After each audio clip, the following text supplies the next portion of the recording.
તો મિત્રો ખાસ એક મુદ્દા ઉપર આજે આપણે વાત કરવાની છે. તો ઘણા બધા માણસો અટાણે જૂની નોટું છે, જૂના સિક્કા છે, તો એમાં ઘણા બધા છેતરાઈ જાય છે અટાણે કે ભાઈ સિક્કા છે એના એટલા રૂપિયા આપીએ અમે 10,000 કે 15,000 કે સિક્કાના અમે રૂપિયા આપીએ જૂનો સિક્કો હોય તો.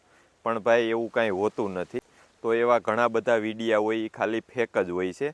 એના વ્યૂ વધારવા માટે વિડીયો બનાવતા હોય અથવા તો એમાં નંબર આપેલા હોય કે તમારો સિક્કો વેચવા માટે આમાં ફોન કરો તમે. તમારો સિક્કો અથવા તો જૂની નોટ, તો આપણે એને કોલ કરીએ પછી એમ કહીએ કે આમાં 1,000-1,500 રૂપિયા તમે નાખો, તો આપણે 1,000-1,500 રજિસ્ટરના નામે નખવે અને પછી એ 1,000-1,500નું આપણને બૂસ લાગી જાય છે. જૂના સિક્કા તો કાંઈ લે જ નહીં, બધું આપણને બનાવતા જ હોય, પણ વધારાનું આપણને 1,000થી 1,500નું બૂસ પણ લાગી શકે છે.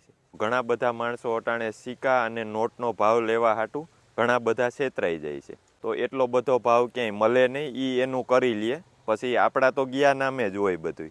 અને મિત્રો જૂના સિક્કા જો કોઈને વેચવાના હોય તો ઘણી જગ્યાએ મોટી મોટી સિટીમાં એના એક્ઝિબિશન થતા હોય છે. તો મિત્રો એમાં પણ એટલા બધા તો ન મળે, જેવો સિક્કો 1,000થી 500 રૂપિયા જ મળે, એટલી બધી લાલચમાં તો રહેવાનું જ નહીં.